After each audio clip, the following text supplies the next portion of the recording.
Chris, are you there? Chris, are you there?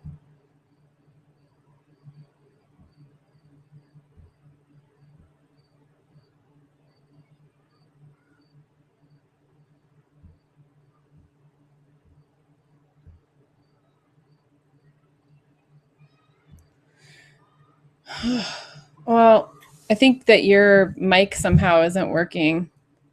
Are you on headphones or are you on a mic?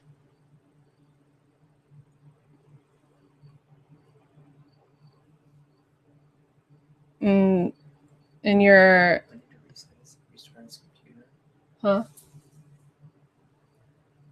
computer's not muted and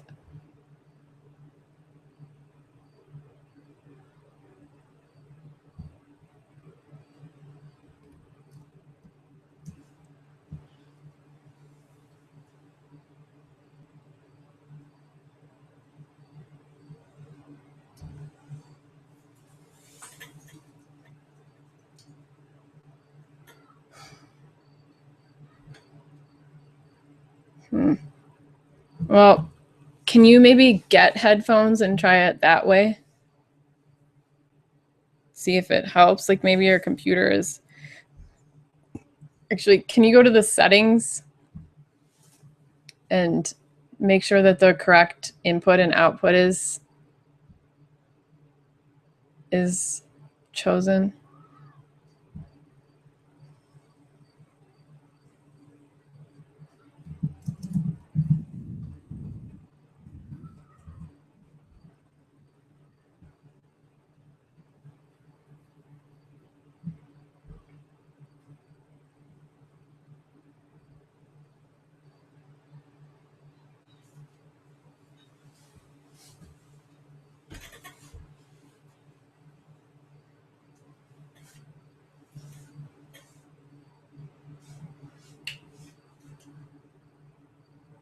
He can check to make sure that his microphone, his external mic, is picking up sound by going to System Preferences, Sound on his Mac. Okay. Chris, can you check your Mac settings? Like go to System Preferences. Apple. And then what? Sound. Sound. And then sound. And then see if it's under input and the top. Under output and input. Input should be external microphone. And when he talks, you should be able to see his voice change the bars. And when you talk, you can see the bars move.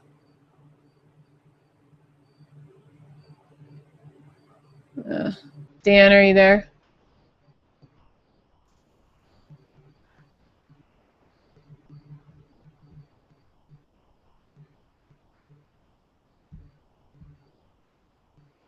Chris? Oh, Dan, can you hear me? Yeah. Can you hear me? Yeah, I think your internet might not be so great. Can you hear me? I can definitely hear you. Okay, there's still a lag, but I still can't get Chris in here. So I really see him don't. moving his mouth over there. You can see him? Yeah, I can see him on the bottom of my screen, talking away, but I can't hear what he's saying. Huh. Chris, can you make your video go away? So at the top there's that little video icon. And Dan, go to the top thing, and there's a thing next to the camera on the right. It says adjust bandwidth usage, and you can go Yep. to the very left where it's audio only. Okay. Chris, do the same thing.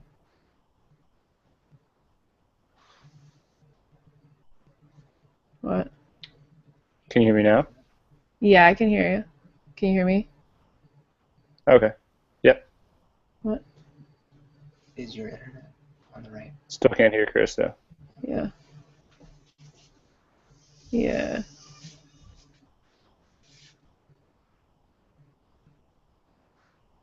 Chris, any update? Did you do that thing on the camera?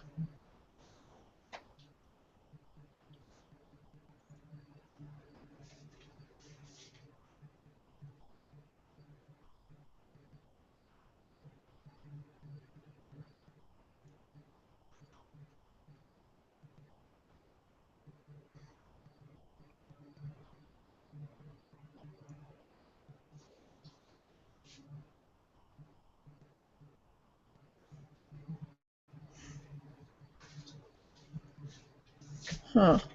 That's okay, Chris. Don't be sorry. Who knows? It's probably something on my end. Is he in Boulder? Well,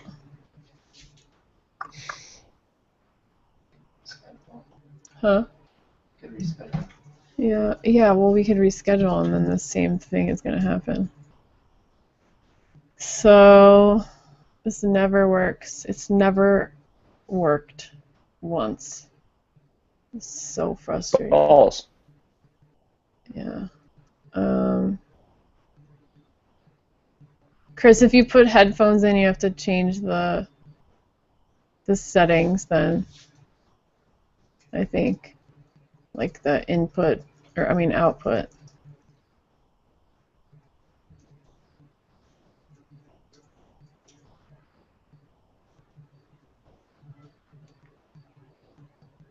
Okay. Dan, can you say a few things? Like tell me how your day was? I want to see how your connection is. Yeah. I had a pretty good day. We had to take Joe to the airport, which was sad because that's the end of our team of 3 of me, Sam, and Joe. Then I went to Boulder and I got a haircut.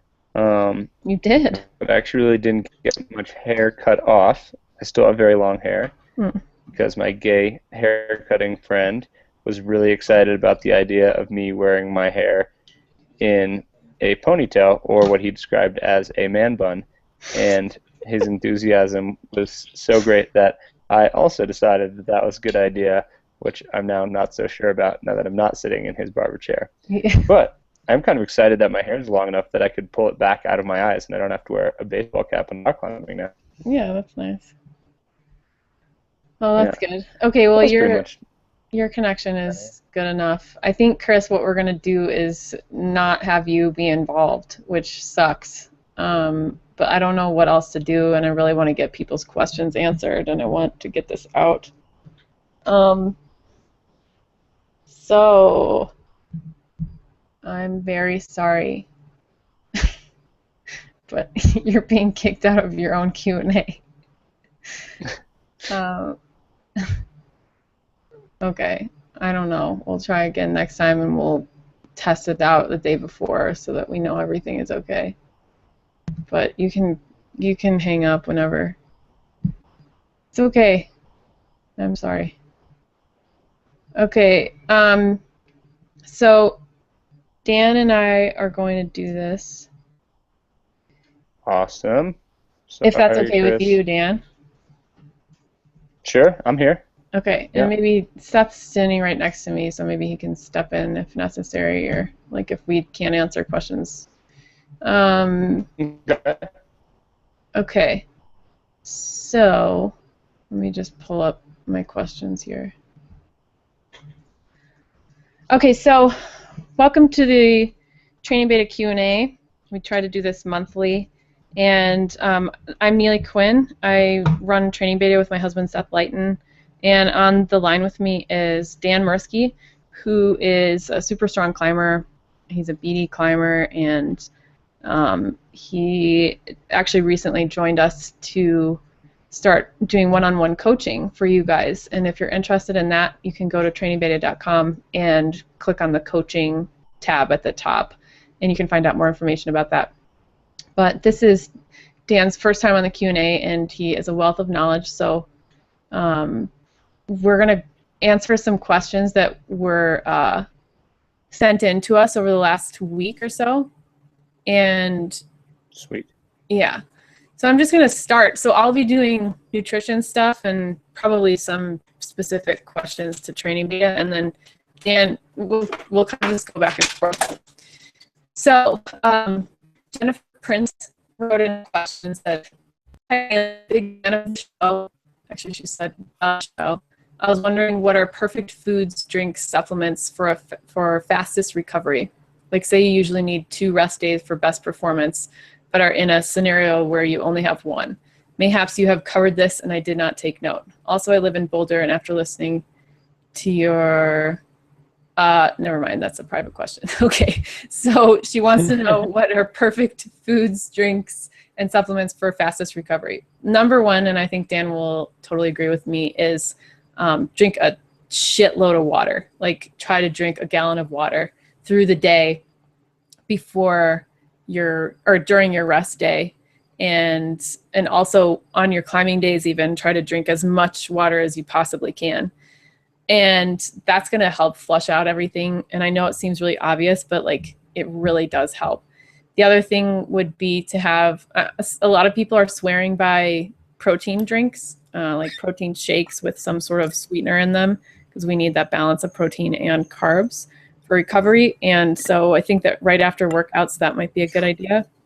But most of all, just having really balanced meals. So my meals are always comprised of like a meat, vegetables, and usually some sort of carb. So whether that's like a big piece of fruit or some sort of starch. So just really well balanced, and then obviously some fat thrown in there. And you want to eat enough as well. So like, don't be starving yourself on your climbing days. Eat enough until you're satiated and you're no longer hungry. And do the same thing on your rest days. So feed your body on your rest day, so that you have, the glycogen stores that you need and all the protein that you need for your muscle recovery and all that good stuff. So it's pretty obvious, I guess, pretty basic answers, but it's like, feed yourself, drink enough water, and eat enough protein, enough carbs. Like, if you're feeling really lightheaded or weak or low blood sugar, like, get some more carbs into your system. Good carbs, not straight sugar drinks or anything like that, but the sweet potatoes, the rice, in my case, like tapioca crepes and stuff like that. So Dan, do you have anything to add to that?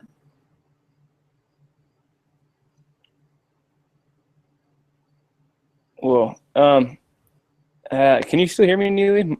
Yeah. My stream is now cutting in and out, unfortunately. Yeah. Yeah, mostly. Okay. Well, I think, you pretty much covered it as far as sort of describing exactly what I do, because you and I have talked about nutrition in the past, but reiterate the importance of hydration as well as protein. Ideally getting something that has a good balance of protein and carbs, but is more protein focused in as quickly as you can after a workout, I think is a big benefit to aiding recovery.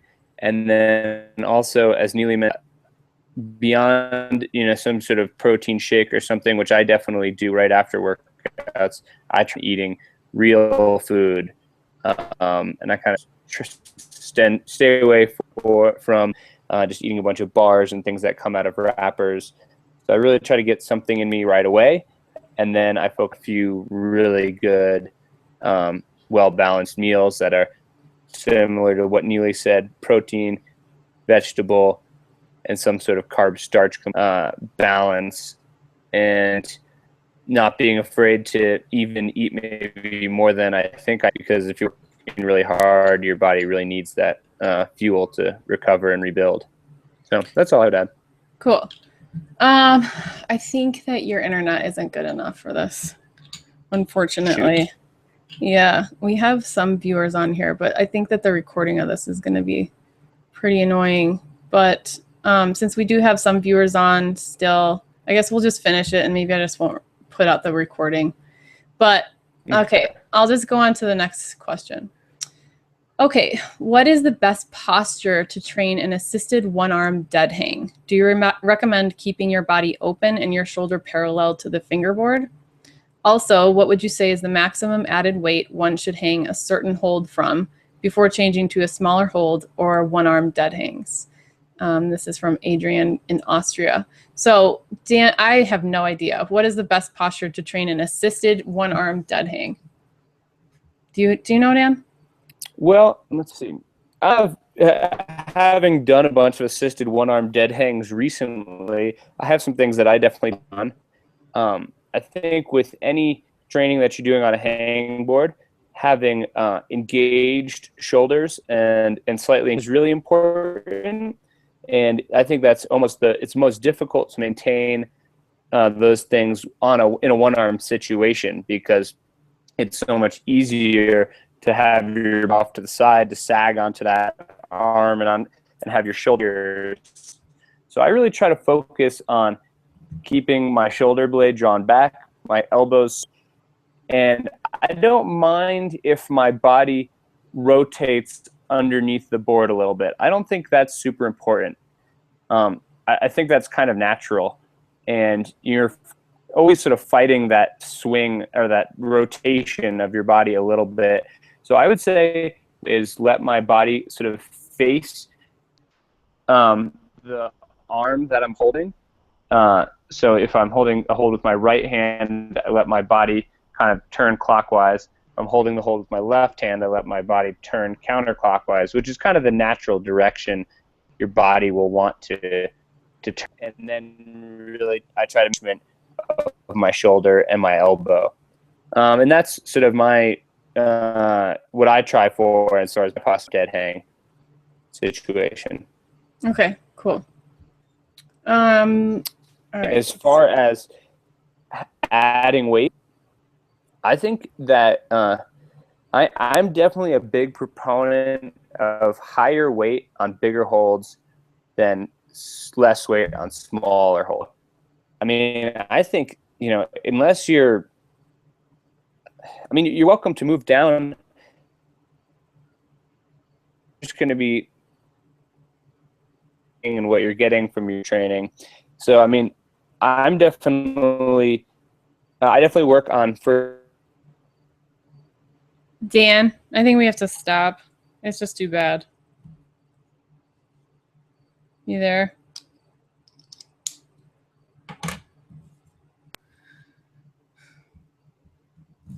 Shoot. I'm sorry, Neely. It's okay. Well, this was a failure. I was kind of psyched on this too. I know. I am too. I always am. So for everybody listening, I'm really sorry. And maybe we can reschedule this one and take these same questions and make sure that we have good internet and all that. So thanks for trying, everybody. And Dan and Chris. I think Chris just joined us for a second. But yeah, it's just like, yeah, I saw that. It's too laggy and it's cutting out. So I'll just let you know when we reschedule it, maybe when you're back in Salt Lake or something. Yeah. Yeah, let me know. Totally. Once I'm not in Conifer, I should hopefully have better internet. Yeah. So all either right. in Salt Lake, or I'm definitely going to be in and around Boulder a couple times. So we could also try to figure that out too. Like for the Adventure Film Fest weekend, I'll be around. Okay. So I don't know if we could try something out then, and we could even live and in person or whatever. Yeah, that sounds good. Yeah, we could do something in person. Actually, that might be cool. Okay. Well, thanks for trying. I'll talk to you soon. Okay, sounds good. All right. See ya. Yeah, I think that's all I can think of right now. All right, I'm really sorry that It's okay. didn't work out. It's But all we'll right. try again soon. Okay. Bye.